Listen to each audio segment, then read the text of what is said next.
you for watching News Echoes. Today we'll be talking about world affairs, and I'm so glad you're watching. My name is Shegun Johnson. We're going to talk about Russia bombarding Ukraine and stopping the grain market all over the world from Ukraine. And it's going to be a very interesting day today. Let me respectfully introduce my colleagues in faraway Toronto, Canada. We have Sir George. Sir George, you're welcome to the program. Good morning, Dr. Johnson, and good morning, viewers from around the world. Welcome to the lady in our midst, Bidi Nana, from the commercial city of Nigeria, Lagos. You're welcome to the program. Good morning, Dr. Shegu. Thanks for having me once again. Viewers around the world, thanks for joining us again today. Let's do it like always. From Moscow is our man, Dr. Ibe. Dr. Ibe, you're welcome to the program.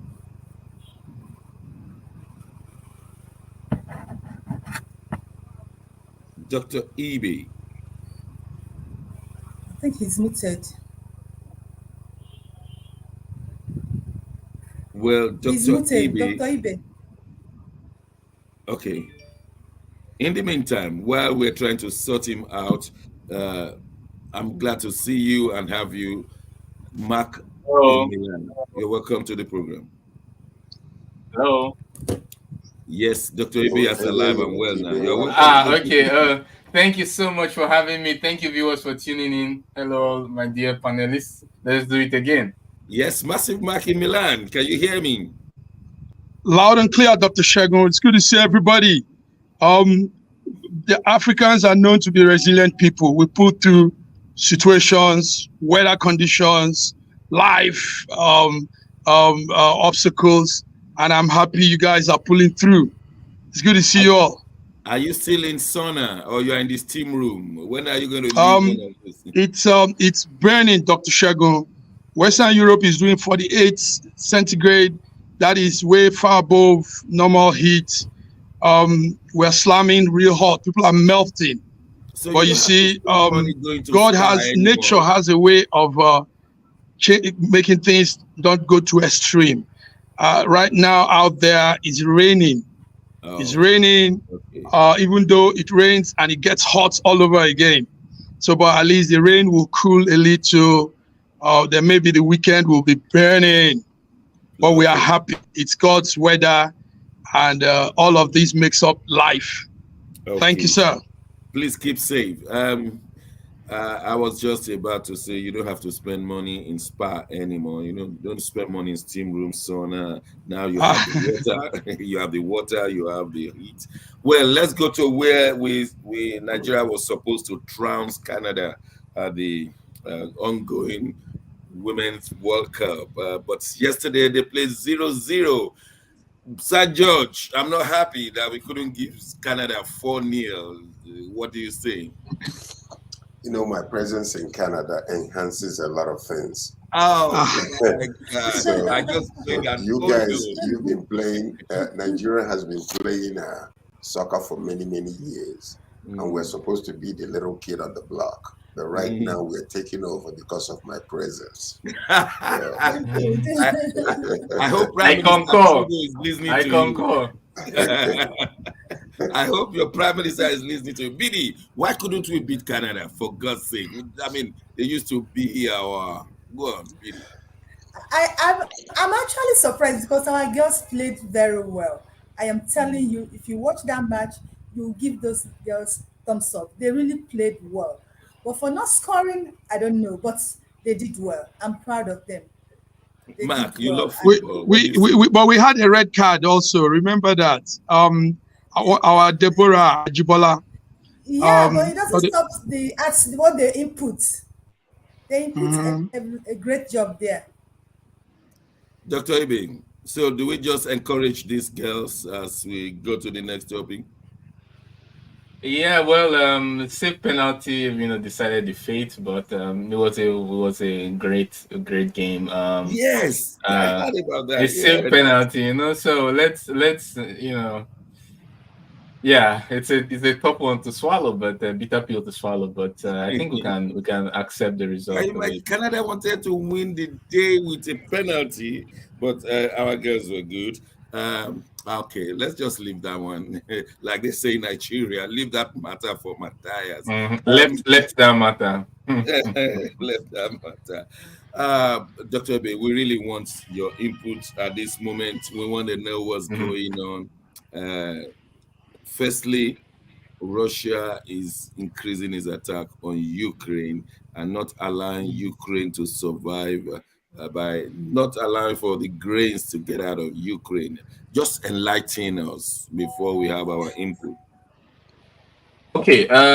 Yeah. First of all, for our viewers, the headline is not very balanced, but I will try to balance it. Yeah. So it's not Russia threatening only Ukraine ships, but Ukraine also threatened Russian ships. So they both threatened each other, and they both said that both of their civilian ships will be considered as carrying military cargo. So with all the relevant risks. So they both threatened each other. It's not one side threatening the other. Now, what led to Russia making this veiled threat from the Russian side is because, as you understand, the grain deal, Russia had some requirements to be met in the grain deal. And that was the sale of Russian food and fertilizers. And Russia has been saying for quite a while, not just now, that that part of the deal has not been met. So Russia has not been happy with the way the deal has been going. Now, to make matters worse, obviously, Ukraine attacked the Crimean Bridge, which obviously doesn't have a significant military purpose in the result of the attack, because it didn't affect the rail lines and possibility of logistics on a military point of view, but definitely affected civilian life and civilian transportation across the Crimean Bridge. So those two situations has made Russia to take this stance that they're pulling out of the grain deal. And then the resulting effect, of course, is the increase in global food prices. One thing you should know is that the threat from Ukraine isn't as strong as a threat from Russia in terms of the capability of attacking the ports. But the more relevant, the more implication about the threat in terms of affecting the finance of each other is the insurance companies. So when both countries say they consider civilian ship as carrying military cargo, no insurance company will want to work with that ship. So you're automatically increasing the cost of transportation. So that's why those statements have financial value or cost implication on both sides. Now, of course, it will affect the global grain prices, both on the fact that it reduces the supply choices and the cost of insurance and transportation. So these are the major implications of that. And of course, the way out is to try to strike a deal and to respect every other person's position on the deal. So that's so can I come in, Dr. Shagun? Yeah, please. You see why this issue is very serious, why the news outlets are saying it loud, is because Russia had they brokered a deal with the United Nations and the West to allow Ukraine export this grain out to the world. So there was a deal brokered, and what happened yesterday and the past 2 days is a signal that Moscow is not willing to use to align with that deal. So no, extend. Sorry, not use. That's wrong. Extend. The deal is over. The deal expired on the 19th. So I'm correcting you. The deal is expired. No. It's not. It's not over. The deal is not over, Dr. Godwin. It's still on. But you see, because of this whole idea of trying to really inflict pain on the Ukrainians, so Russia is not minding any deal. It's not taking into recognition any deal. So it's reimposing this blockade. I don't know why you try to impose your opinion as fact or as but that's what we're monitoring. We're monitoring both sides. But it's not and true. The talk is to extend the deal, not to bring any side. The deal is expired. No, it's to take note. extend The deal is a 1 year. Is a 1 year deal, and So it's not over yet. Do you know the date of the deal? Yes, it's not over yet. So, but Russia is now bringing a different terms of business into it. It's stopping the flow of those. What we get over here is that the deal is expired, and the last ship that was supposed to carry grain based on the deal left on the 19th of July, if I'm not mistaken. So on the 19th of July. So the deal is over. There's no other ship that can work on that deal. Okay. Let's go to others now. Does it mean they were just waiting for the deal to expire before they? Obviously. No, they walked out of the deal. Listen, they didn't expire. They intentionally quitted from the deal. That's what Russia, Moscow did. Let's hear from Sir George in Canada. Let's have a fresh voice now. Yes, Sir George. What I'm asking, the question that I'm asking, if you want to remain relevant in the world affairs, hold on. Why is it that the slightest opportunity Russia has to mess things up, increasing the fuel prices, understanding the global famine that's going on around the world, that grain is needed for many nations to survive, why would they even go as far as doing such a thing? Putin has already been judged by the court, and also there's a warrant for his arrest for all kinds of violations. Why is it that every opportunity that they have to inflict more pain on countries that doesn't even have anything to do with this war, they will take advantage of it? That's my question to Dr. Ibe, please. Well, like I said, that's a wrong question because both sides threaten each other, and both sides are both sides are attacking each other along the Black Sea. So there's no innocent side or posing a question that makes it look like one side is innocent. Yeah, there's a conflict. If Russia there's a conflict. Now, hold on. Yeah. If Russia, listen to this, the world needs Ukrainian grain to survive, and not only that, because of risk. Currently, imminently, the world is in such a dire state when it comes to food shortages. Now, Russia knows this and they understand it. Why would they not even give opportunity to renew the deal? Exactly. Hold tight. Let me finish. Why would they not give the opportunity to renew the deal if they care about humankind and what is happening around the world? Okay, let me answer the question. We can extend the question to say, first of all, the deal was struck July last year. As Mark pointed out, it's a 1 year deal, meaning that it expired 1 year. Logic, simple mathematics, expired July. If it's a 1 year deal, as he said, which aligns with the same information I've given that they expired on July 19th, since it's a 1 year deal. Now, moving aside from that, I don't understand why every time he makes his opinion look like as if they are facts. This is written. You can go to Reuters, you can go to npr.org. They all stated that the deal expired. It's expired. It was struck in July last year. Now, coming to your question, why we can expand the question. If there's a grain deal along the Black Sea, then why attack ships on the Black Sea? Why attack Crimea, Russian ports, or Ukraine port? You can pose the question to both sides. If both sides really care about the grain deal, why not keep all the agreements that's in the grain deal? If you say fertilizer and food or grain is important, why not keep the end of Russian deal? Are Russian grain not also important to the world? By the way, Russian grains are number 1 in the world, and maybe Ukraine number 2 or number 3. So if you're talking about the importance of grain, why don't you also extend it to Russian grain and ask the question so that it will be fair? Why are the West not, according to Russian accusation, respecting that deal to sell Russian grain so that the food prices can also be cheap for everybody? And then this will be a balanced question. So it's not putting responsibility or the ball in anybody's court, but rather allowing everybody to take responsibility for what's going on. Are you saying, finally, excuse me, are you saying that Russia is not able to export their grain as it Russia has claimed that the West, first of all, you're speaking about claims. I did not see the sales or the trades, and none of us here did see it.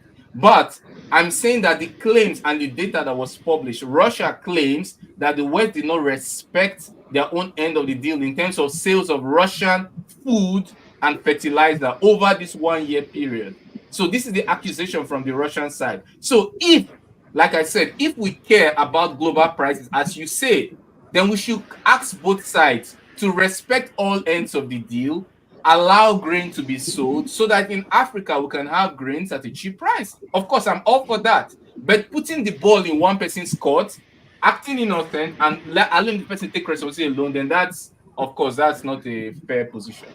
Okay. So to cap it up, Dr. Shegun and Dr. Godwin, what matters in this whole discussion now is the United States nation says all this whole thing happening, withdrawal of tens of millions of tons of Ukrainian grain will cause worldwide shortage of food. So they are looking at the future, and this is why it concerns us here, and this is why we are putting this out.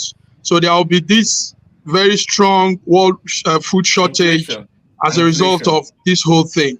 So Russia needs to rethink. I mean, sometimes when you're doing something, you forget that the other hands are pointing back at you. Yes, so Russia has said that they are willing to reconsider the grain deal and extend it if the West will keep to their own end in terms of sales of Russian food and fertilizer. So Russia has given an olive branch and the condition for extension of the deal. So yeah, and I also hope that, like you said, not only Russia rethink, Ukrainians also rethink and not attack Russian civilian vessels as they said they would. So now this will be a balanced recommendation. Don't advise only Russia. Advise Ukraine so that everybody can be advised. Let's try and move it on. Dr. Ibe, let me ask you this question. Many people are asking, why is it that the BRICS are meeting and South Africa had to announce that Putin will not be there and is a summit that is heads of state Putin? What's going on? One thing I've said it many times on our programs, the president's travel itinerary is classified. So anything can be announced in the public. Anything can be announced.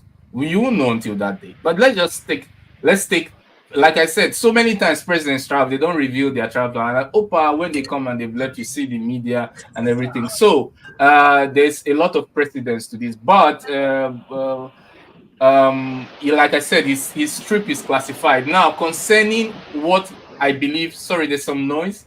I hope it's not coming from my end. There's some discussion or idea that Russia doesn't want to put its friend in a difficult position. Because, well, Russia, South Africa, as you well know, has already issued diplomatic immunity in advance. And the political party has already welcomed Putin.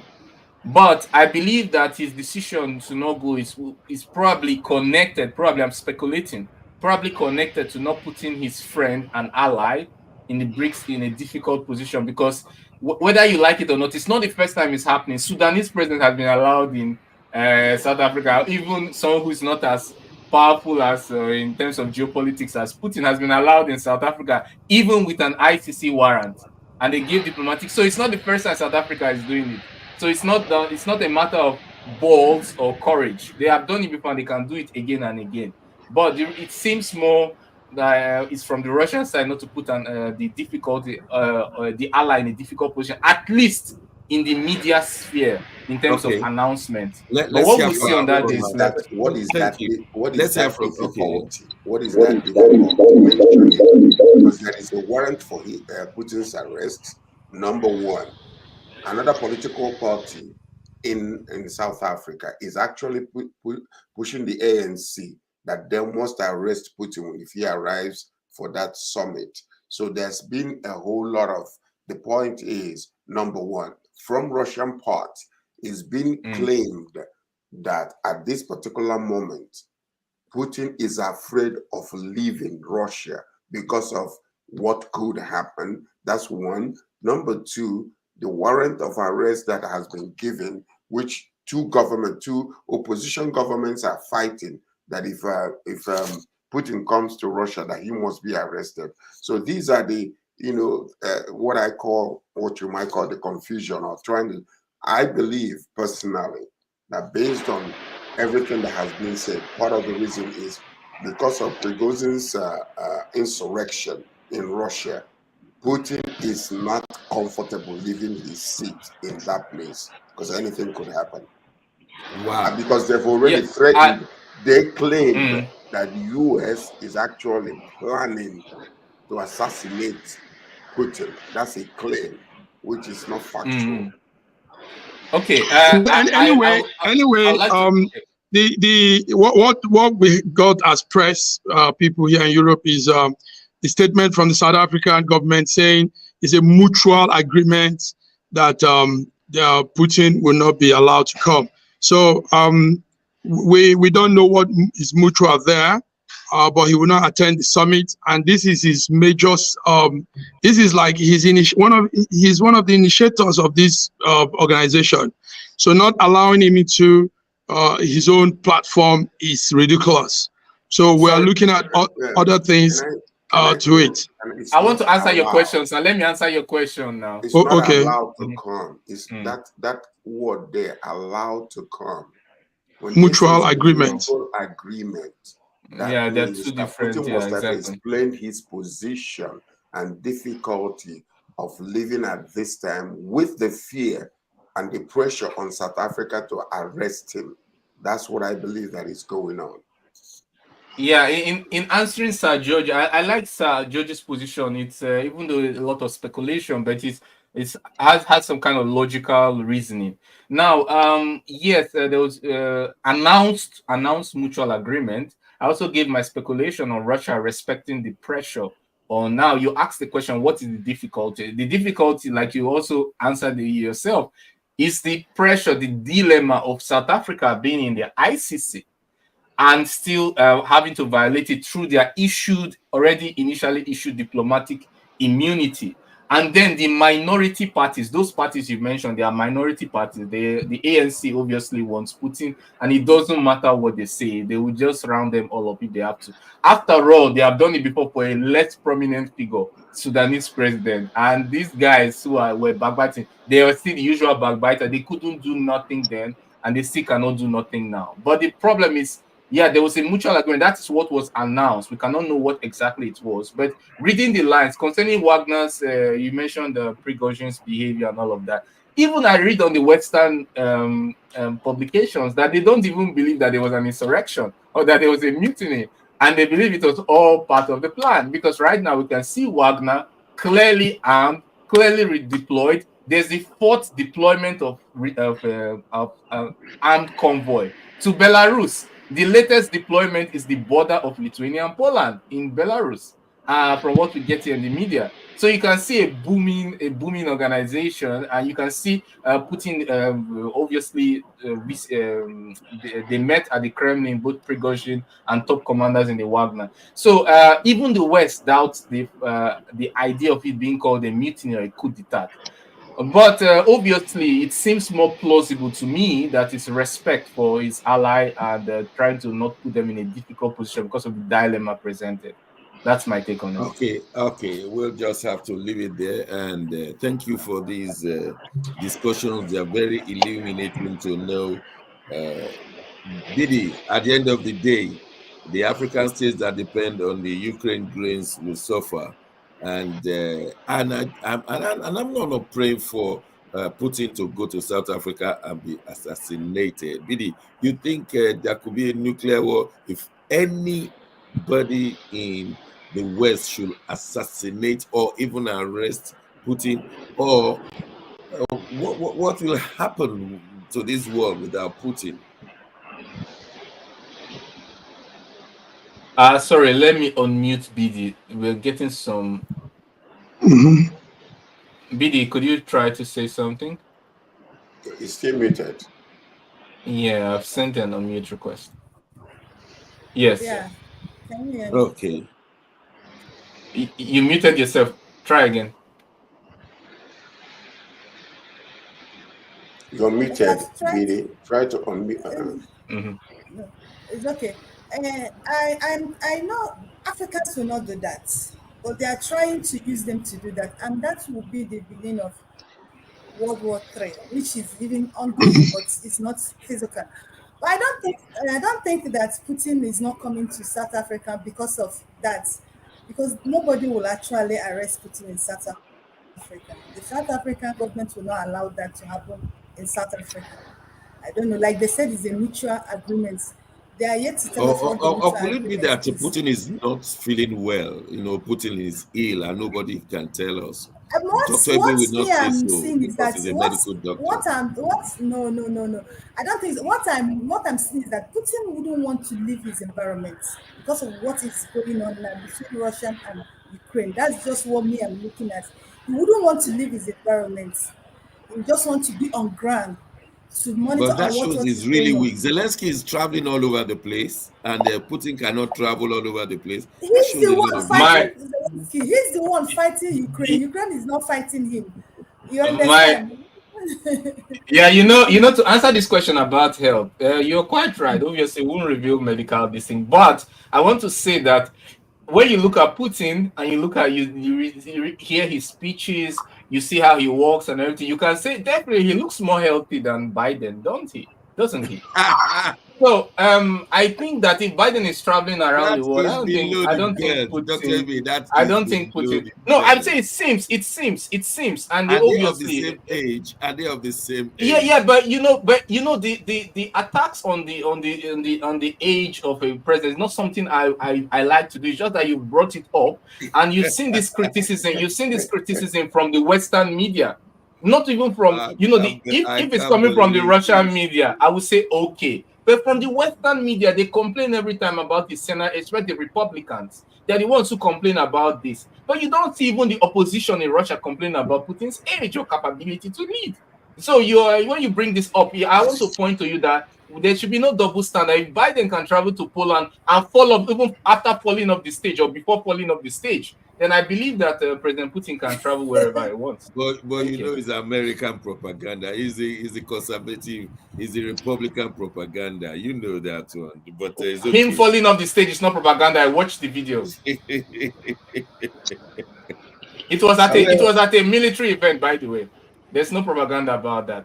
And it's yes. sad to No, see him no. fall. I wish We him all saw well. I we wish all him saw good it. health. I wish him well. I don't, it's not my thing to, I respect old age. But when it's brought up, one has to say the fact the way it is, the way it's happening on both sides. Okay, we'll go on a short break. When we return, we'll revisit Emefiele. Why they still holding him down in Nigeria?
A year ago, I wrote a book titled The Final Solution, and I was trying to say to the rest of the world that there are challenges ahead.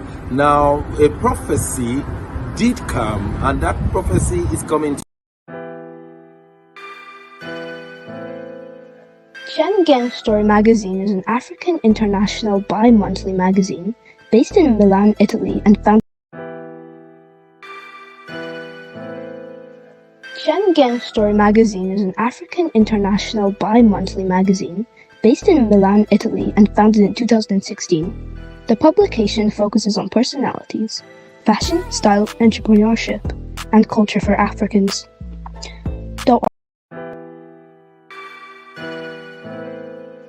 Schengen Story magazine is an African international bi-monthly magazine based in Milan, Italy, and founded in 2016. The publication focuses on personalities, fashion, style, entrepreneurship, and culture for Africans. The articles on food, movies, fitness, music, travel, sports, technology, and books are also featured. Our lives full of best stories. A lot can happen in a month. Expand your mind, change your world. Get Schengen Story magazine's full editions, celebrating Africans make an impact. Read better, the inside story. Your fashion magazine for a better lifestyle, inspiring stories for you. Your monthly dose of entertainment, a better mind keeping you updated. Hashtag Schengen Story magazine. Get Schengen Story magazine full editions. Thank you for watching News Echoes on World Affairs. We want to focus a bit on Nigeria because of the challenges going on in that country. And we want to zero in on Emefiele's arrests and continuous detention. He should have been charged according to the Nigerian laws. But these laws are thrown away, especially when you remember Nnamdi Kanu discharged by the court and yet being held. Sir George, you are very interested in Emefiele. The last time we spoke on Wednesday, can you tell us more? Well, you see, when you have a department in Nigeria like DSS, who is supposed to be neutral, they're supposed to be bipartisan when it comes to functions and application of the law, begin to do things that are not constitutionally correct. On June 10th, Emefiele was suspended by Bola Ahmed Tinubu and then subsequently was arrested. But being held for almost 5 weeks in detention, not given the opportunity to be bailed out, not given the opportunity to be charged, even up until today, the charges against him is not even, everybody's presumed innocent until proven guilty by the court of law. But what DSS has been doing is being the court of law and also a secret agency in Nigeria that you can compare to CIA or FBI or the Britain or even Russian counterpart over there. So what we're seeing is the Naira redesign was done through Emefiele, but it was not Emefiele's idea to redesign or recolor the Naira. It was the former president Muhammad Buhari who ordered such because he wanted to stop Tinubu. But now the man that is being used is now, facing the consequences of what happened in the past. If the man has been charged to court, give him opportunity to be bailed out so he can prepare his case from outside. Being held unnecessarily is unconstitutional according to Nigerian constitution and is actually a violation of his human rights. But what we're seeing here is also a pseudo-military government perpetrating itself as a democracy. That is not fair. Yeah, Massive Mark, what is this link between Alhaji Gora of Agege and Emefiele? We just don't want to go with the internet. What exactly is going on? Is it true that he deposited 130 billion naira in his wife's account and he has billions of naira? What is the connection here? Yes, sorry, there's like dual audio coming to my end here. Can you say that again, Dr. Shego? I'm sorry to say. I was just wondering why they arrested the head of the Hausas community in Lagos and connected it to a Emefiele, knowing fully well that Sanwo-Olu, the governor, will go and solicit for help for the Hausa community votes in Lagos, so that he's not anti-APC, he's not anti-Tinubu. So why is he being held and linked to Emefiele? Yeah, yes, Dr. Shagun, there's so much underground occurrences going on in Nigeria, and the funny thing is, the real perpetrators of much of the problem we are facing are not held accountable. They are not the ones that are picking up. You and I know that, like George said, Emefiele is a government worker, and he takes orders also from the presidency. And right there in the presidency during the Buhari's time, there were these so-called cartel that was giving Emefiele instruction. Now, some of this cartel also involved some retired general. Now, the man in that part of Lagos, Agege, Danjuma, somehow is connected to all of this. There are informations that even Emefiele is backing up IPOB, the Biafran IPOB. And but you see, there are major big guns that are escaping this whole thing. And they are just picking these weaker ones, taking these ones they can apprehend. But if they really want to do the thorough job, if DSS, EFCC, and all of these security arms want to do a good job, there are big guns that should be apprehended on that money coloring situation we had last year. Emefiele is a stooge, but funny enough, he's the one in their captivity. So This is what we're seeing. Remember Buhari's brother? There's his brother there. That he's now on the run. He's in the UK, and these are the people that initiated that whole Naira coloring thing. Thank you, sir. Bidi, what are we hearing on the ground?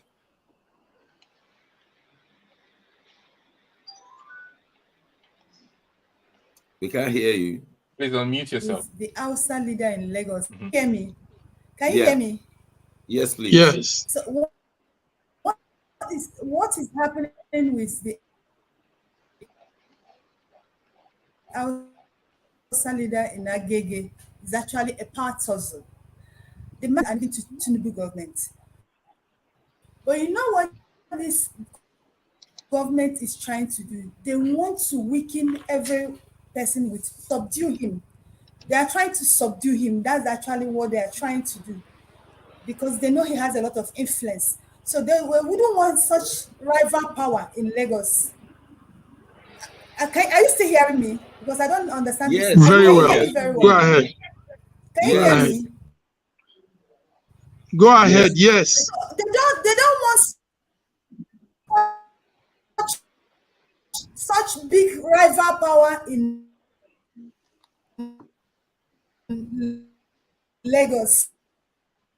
So that's why I'm speaking. The Emefiele worked on order. If you actually want to sort out Emefiele problem, Buhari should be invited for questioning. We are not saying you should arrest him, because we know that you will not arrest him. Buhari was the one who gave Emefiele order, and Emefiele acted on the order of his principal. Now, as Tinubu is giving orders to his people, and they expected to act on whatever order he gave to them, and that was actually what Emefiele did. Now, Emefiele councils have requested that Emefiele should be released, and what the DSS did, they called them IPOB members. They even threatened to label them terrorists, and that's actually what is happening. And the funniest thing about this DSS thing, that they can get so ridiculous that they went to their Twitter page and throwing panthers with the Emefiele councils, and that is not good coming from a whole secret security services of a nation. coming to Twitter to, trade pantas, trade words. That's not so good with them. And the telling MFL, it's not the right thing. Nigerian government know what they're supposed to do, but they have refused what they're supposed to do, and they're doing what. Let me tell you, MFL issue will soon die off. They're not going to probe him. They're just doing that, to distract Nigerians. If they really want to do what they're supposed to do, they know what they're supposed to do, but they are not going to do it. Just watch it. Yeah. Okay. Within a short time, this Okay. MFL issue will die off. Dr. Ebe, do you They're agree just with doing that? it to They're make just it look like they distracting are us. working. Because we were told I last have. month that Emefiele has a load of dossier, and they dare not charge him to court. After a while, everybody will forget about him and life will continue. Is that what they're doing?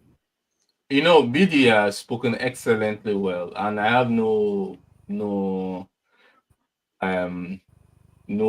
what do I say, option or choice but to fully agree with her. Now, but I want to add some issue because she said most of what have been on my mind, but I want to add some additional information. We all know who made the order for the currency, and we all know why it was made. We've talked about it so many times on this program and the possible potential implications, irrespective of the very poor execution.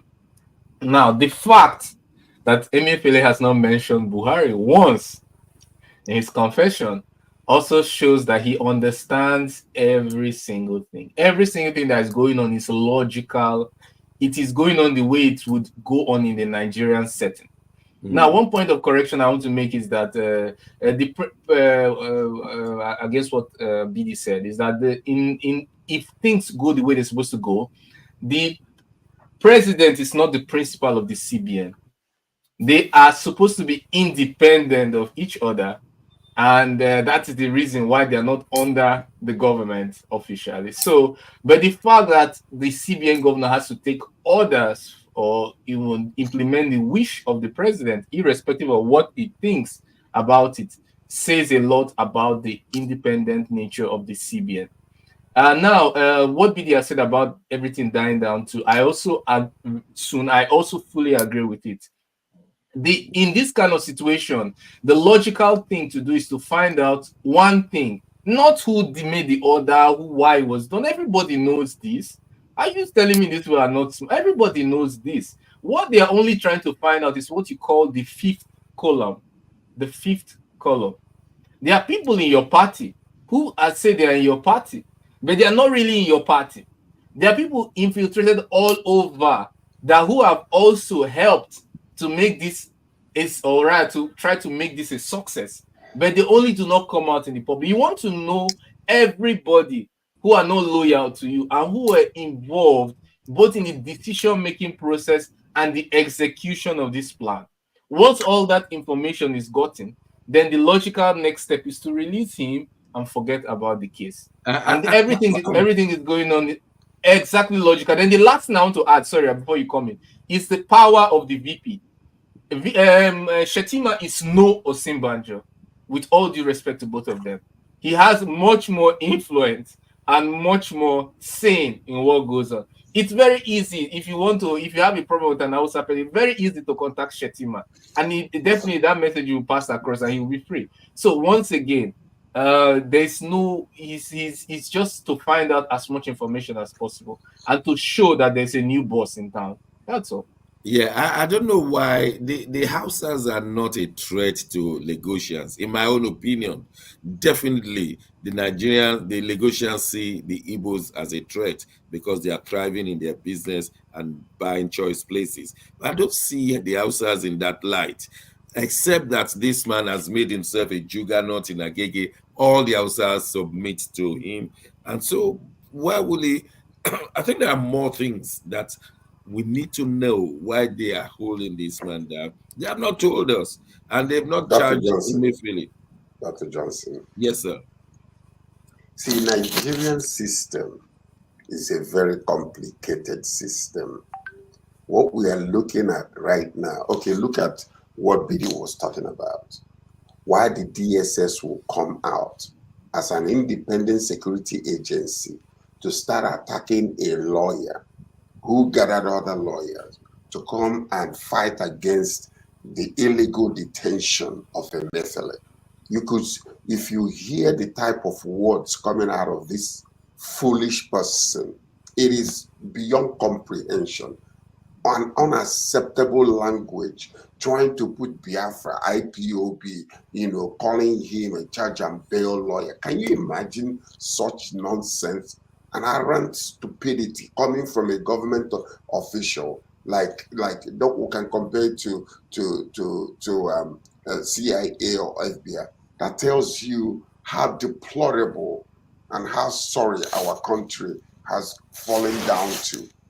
That okay, such language will be coming from him. Are you fighting against who? Are you the courthouse? Your DSS? You turn over the situation to the law executioners of the law. Yes. What happened there was the handlers of that Twitter forgot himself. That was a tweet that was meant to go to his own his personal tweet to somebody, and somehow maybe nature wanted us to see. Don't bring such talk here. Don't even buy that. We have a Nigerian. We are used to that. Our government used to lying. After making a mistake, they come and say, "Oh, my Twitter account was hacked. My Facebook account was hacked." No. It wasn't hacked. It's not saying it was hacked. Their system. It wasn't saying it was hacked. What happened was there was supposed to be a switch. Some people run 3, 4, 5 accounts at the same time. So this was meant to go as a personal tweet on his own page, but he mistakenly now put it out on the DSS page, and the thing went out viral. So I'm not copying for him, but what I'm saying is, if you read the lines, you will see that it was meant to go to somebody. But thank God, yes, thank God. Listen, thank God it came out. So we now know, like George is saying, how these officials are working with biases and one-sided judgment and all that, So that was what happened on that tweet case. That's right up. That takes us to, why do we run a government in the dark? Everything is in the dark. Emefiele has been arrested. We're not hearing anything about it.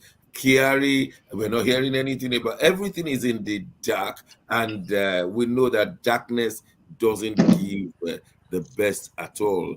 Bidi, please tell us again. Petrol still rising. Petrol price still rising in Lagos and in Nigeria.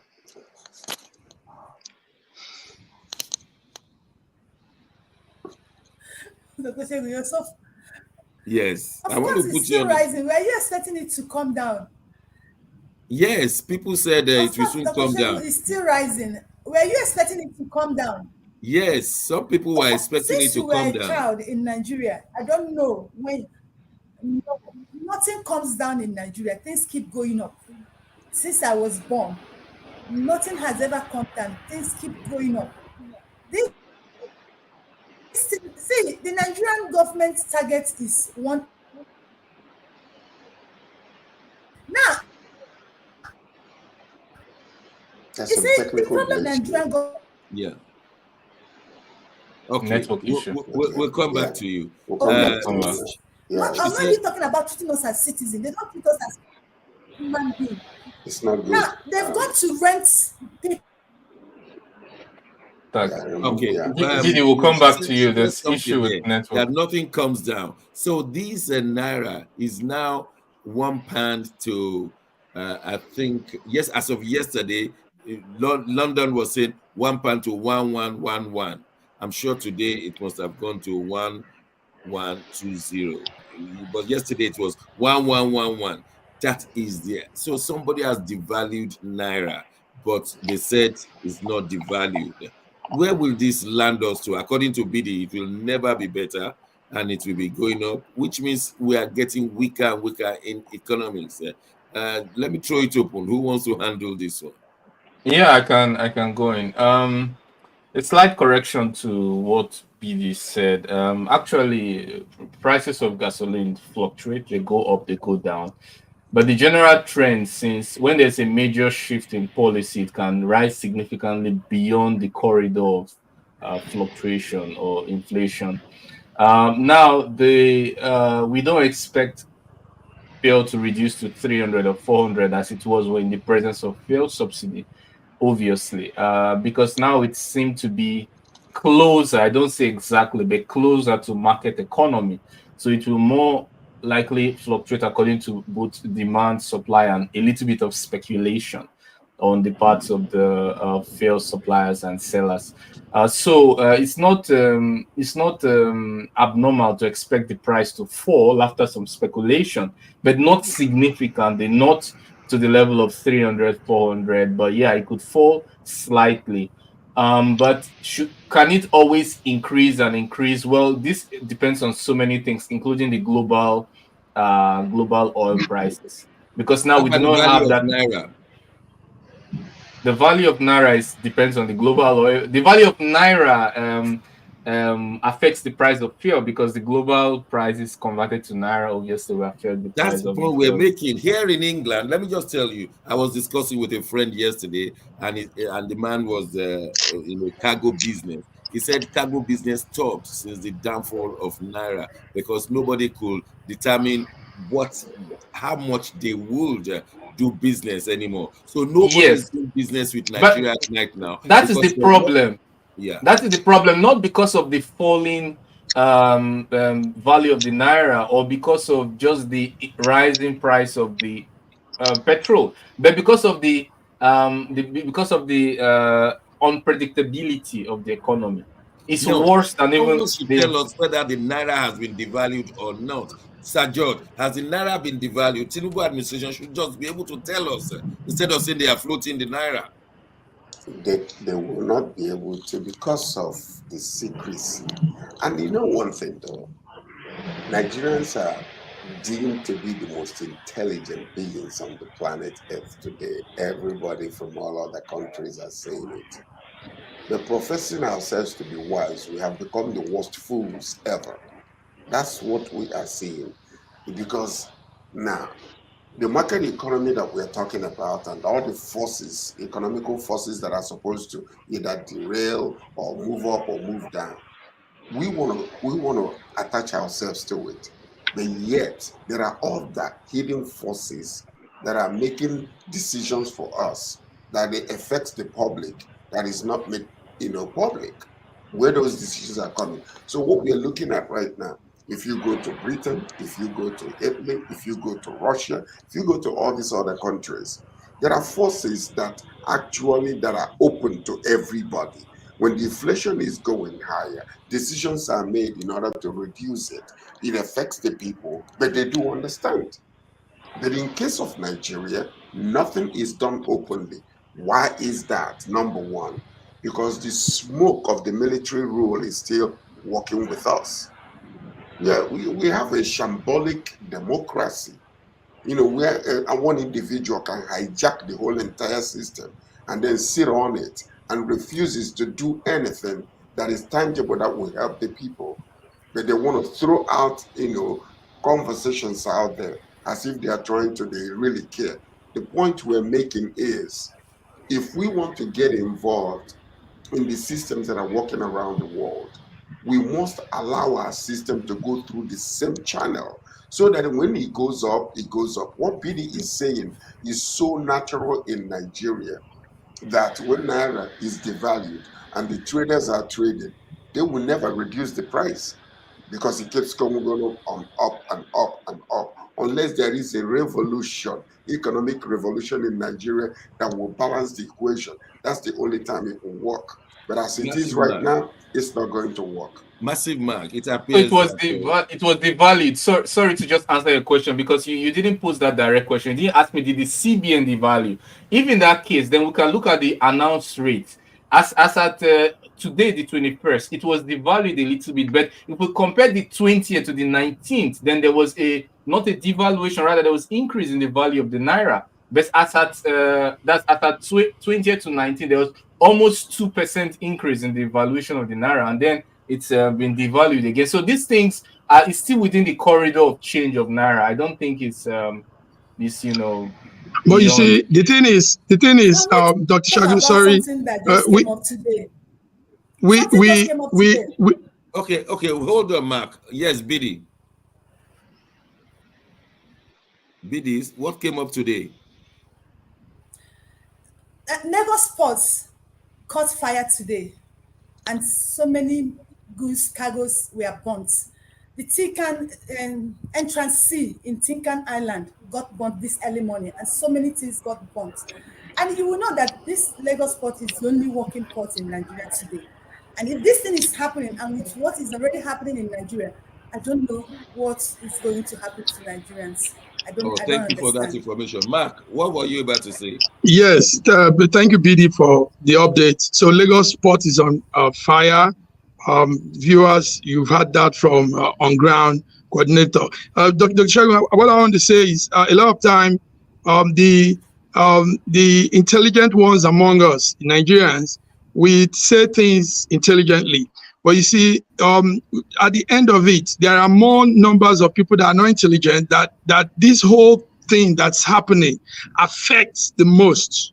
Severe pain they go through when there is naira this, naira that, because the intelligent ones keep looking at things on the superficial way, and most times we want to be politically correct, like they say. So we just keep saying all of these things, but on the ground, Dr. Shagun, people are suffering, people are hungry, people are dying. There's sickness, there is squalor, there is disease, there is all manner of inhuman treatment going on. So we don't want to know naira this, naira that. What we want to know, what we want is our people should at least be alleviated. Let them come off to a level and have some form of living. I mean, some form, some small thing. So the intelligent ones, we keep saying all of these things, talking, and these people are suffering, Dr. Shagun. Well, I know the amount of calls I get, people crying. Their welfare is attached directly to their political option. Dr. Shagun, please, Dr. Shagun, please, you put that in Nigeria. I want people to talk about this situation. Every time APC government have the attitude of renting crowd to come and protest in support of their evil policies. Now they've rented crowd to come and support the removal of subsidy. Please, can you people talk about it in a few minutes? Every one of you. We don't have the few minutes. We have seconds.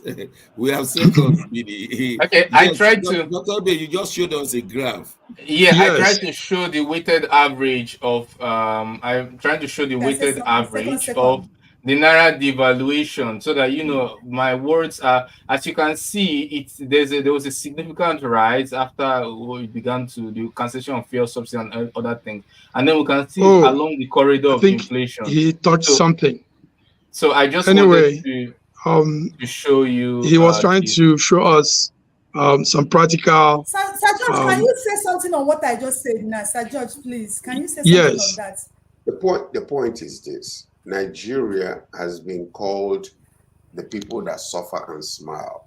But finally, there is no smiling anymore. Nigerians are suffering and crying. And the funniest part of this is that individuals are dying in their homes.